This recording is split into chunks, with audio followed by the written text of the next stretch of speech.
Hi, me again. I just recorded a vlog just now. I hate that word, vlog. Um, about Jazz and Jess, about the latest issue. And I thought, well, it's my vlog. Why don't I just talk about stuff that goes on in my head? And there isn't that much at the moment. It's like nearly 10 o'clock at night. So, um, anyway, the only thing I'm really thinking about, and the one thing I wanted to talk about actually was about Doctor Who. Last night was the start of the new series. Some call it Series 5.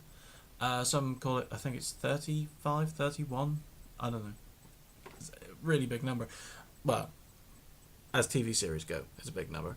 And it's the first episode with the 11th Doctor, played by Matt Smith. And it was very, very controversial for a lot of people. Though it shouldn't have been. A lot of people are still kicking and screaming about the fact that David Tennant is no longer the Doctor. It's always going to be the way when you've seen a Doctor for so long and he's had so many great adventures and he's a charismatic actor and character, that when change happens, everybody goes, oh, you'll never be as good, it'll never be as good. If that attitude had been about, I don't know, 45, 50 years ago when it first started, then the show would be dead and buried. The whole idea of the regeneration was so that the show could actually exist past the actor. Because William Hartnell, the original actor who played the Doctor, didn't want to do it anymore. The creators came up with the idea of him having multiple lives, being able to regenerate, and Deus Ex'd the crap out of it and brought in Patrick Troughton. And there's just about nobody that turns around and say that Patrick Troughton coming in as the second Doctor was a bad idea. My mum was a big fan of John Pertwee as the third Doctor. Universally, everybody liked Tom Baker. Now, I'm not the biggest fan of Tom Baker's Doctor. I know that's not going to go down well, particularly if my friend Hayley watches this, because I know she's a big Tom Baker fan. But he was cool, he was funny, but I've seen better. Patrick Troughton, for example, I liked John Pertwee because of his kind of Jason King ass-kickery. Peter Davison because of his youth and age at the same time, which is something that I actually want to see more of in this new guy.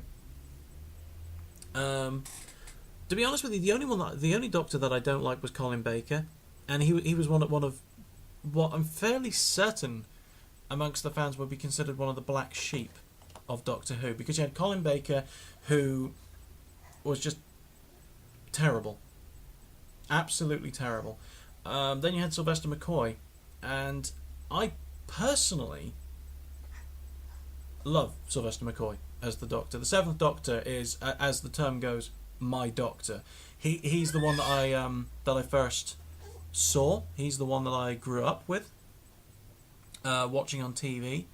But of course, he was the one that ended the era. A lot of people will argue that there were budget problems and not very good extras for the Seventh Doctor. But truth be told, I think what it really was is the fact that the show as it was had run its course.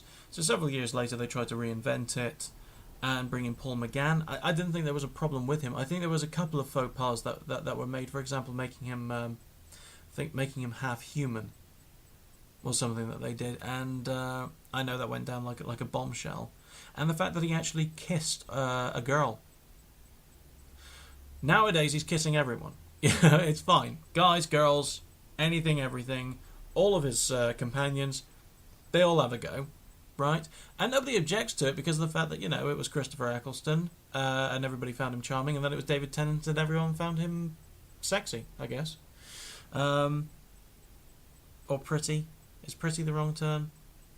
Anyway, I know there are a lot of fangirls out there for David Tennant, but they then actually go and replace him with Matt Smith, and I I've seen one episode of the guy. Now I can actually give you all the ups and downs, but I'll make it as brief as possible. Basically, for me, the downsides were the fact that obviously new guy. It's like breaking in a pair of shoes. You don't know what to expect. You don't know what to think. First couple of minutes, I thought that he was trying to be too much like other doctors. But then later on, I got to see some wonderful flashes of originality. I like the fact that he's actually not really that charming at all. But then is, in a kind of way. But the biggest plus for me was the fact that all the depression's gone, all of the sadness has gone. This whole end of time nonsense.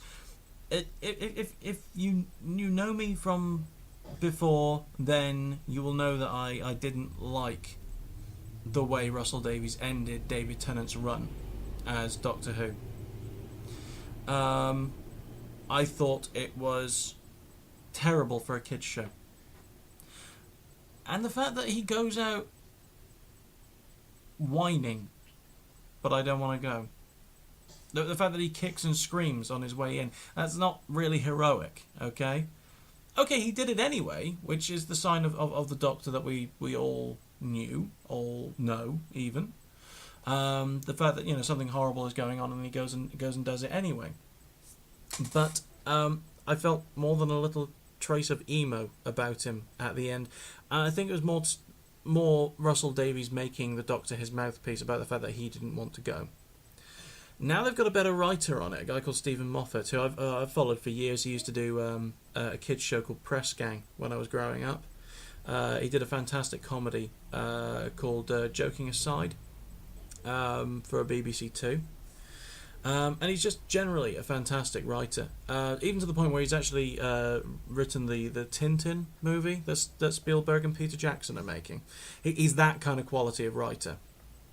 He's now taken over the show, and what he did with the first episode was the fact that it was fun, it was colourful, it was entertaining, it didn't make a lick of sense, and really that's what Doctor Who is all about. And for me, the final seal of approval was my 19-month-old son sat next to me, watched the whole thing, and despite the great big Maury eel looking creature, didn't get too scared.